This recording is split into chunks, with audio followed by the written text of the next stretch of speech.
Selamat datang kembali di channel Dewa Wisata. Terima kasih untuk kalian yang selalu setia menemani setiap perjalanan cerita di channel ini.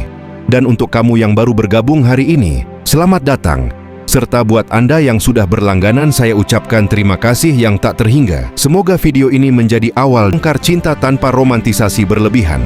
Cinta yang terasa nyata, dekat, dan seringkali menyakitkan. Kamu tinggal di sini. Saya udah. Karena kamu lajang.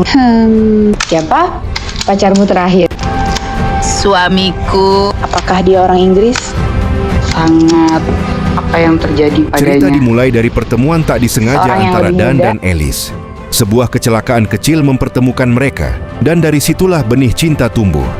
Dan Alice jatuh cinta, hidup bersama, dan terlihat bahagia. Setahun kemudian, Dan hendak merilis buku yang terinspirasi dari kehidupan, meski tidak semuanya sulit ditebak. Twist yang muncul, baik di tengah cerita maupun di akhir film, menjadi daya tarik tersendiri bagi sebuah film romantis. Hidup bersama. Bisikan tentang pertemuan, perpisahan, dan luka yang tertinggal.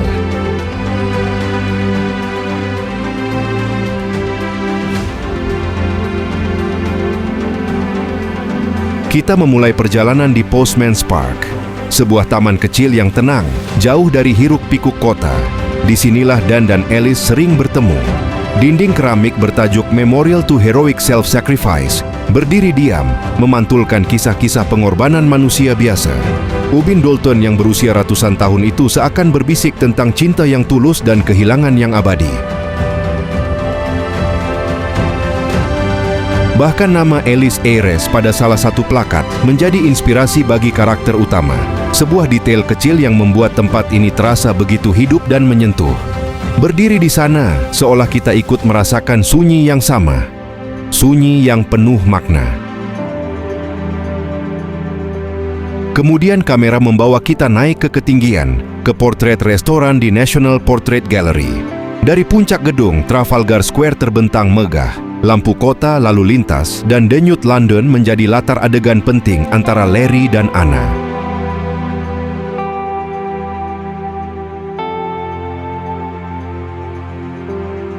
Keindahan tempat ini bukan hanya pada panoramanya, tetapi pada kontrasnya. Di tengah pemandangan kota yang luas dan bebas, hati para tokohnya justru terjebak dalam kebimbangan dan kecemburuan. Duduk di sini, kita diajak bertanya, seberapa dekat sebenarnya jarak antara kebebasan dan kesepian? Perjalanan berlanjut ke kemegahan Theatre Royal Drury Lane. Interior Grand Saloon yang didominasi warna merah dan emas memancarkan kemewahan klasik. Tempat pertemuan Anna dan Dan ini terasa seperti panggung opera kehidupan. Indah di permukaan, rumit di balik tirai. Sejarah panjang teater ini memberi lapisan emosi yang lebih dalam, seolah setiap dindingnya telah menyaksikan ratusan kisah cinta dan tragedi sebelumnya.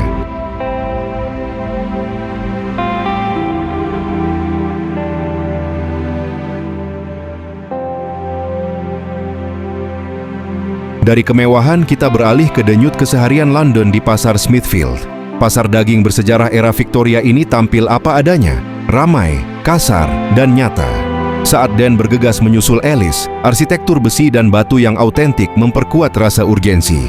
Keindahannya terletak pada kejujuran suasananya, London yang tak disaring, London yang hidup.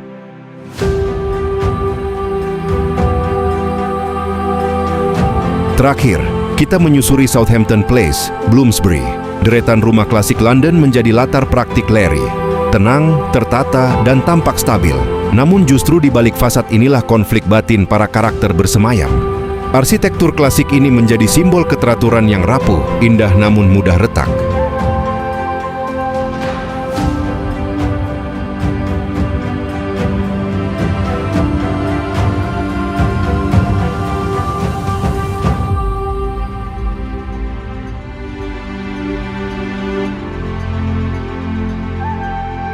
Pada akhirnya, lokasi-lokasi dalam Closer bukan sekadar tempat syuting.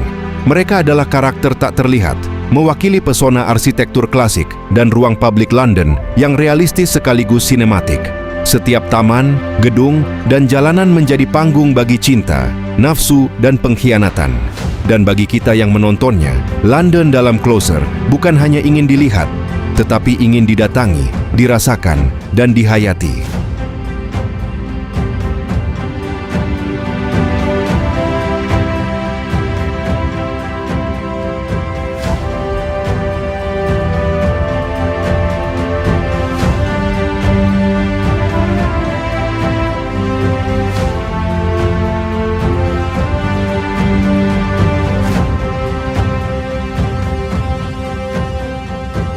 Dan setelah kita berjalan menyusuri sudut-sudut kota London, melihat jalanan yang dingin, ruang-ruang yang sunyi, serta tempat-tempat indah yang diam-diam menjadi saksi bisu cerita ini, kita akan sadar satu hal, bahwa seindah apapun sebuah tempat, ia tidak pernah mampu menyelamatkan perasaan manusia di dalamnya.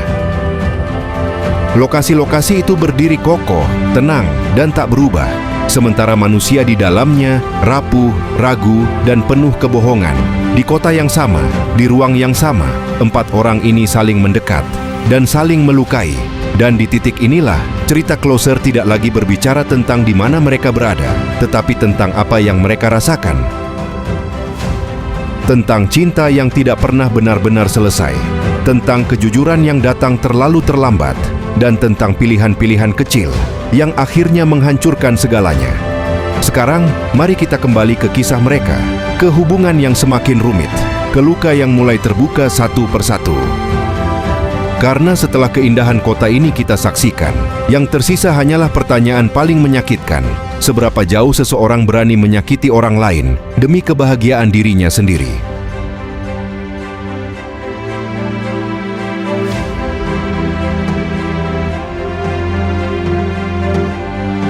Sahabat Dewa Wisata, mari kita kembali ke cerita film Closer. Di titik inilah, semua kebohongan yang selama ini disembunyikan tidak lagi punya tempat untuk bersembunyi. Tidak ada musik yang mampu menenangkan, tidak ada kata-kata yang bisa memperbaiki. Yang tersisa hanyalah kejujuran, yang datang dengan cara paling kejam, dan akhirnya harus berhadapan dengan kenyataan bahwa cinta yang ia kejar dengan penuh keyakinan telah ia bangun di atas kebohongan dan pengkhianatan. Alice berdiri sebagai sosok yang paling terluka.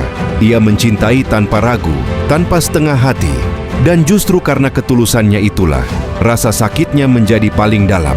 Setiap pertanyaan yang ia lontarkan, bukan lagi tentang kebenaran, melainkan tentang mengapa ia tidak cukup.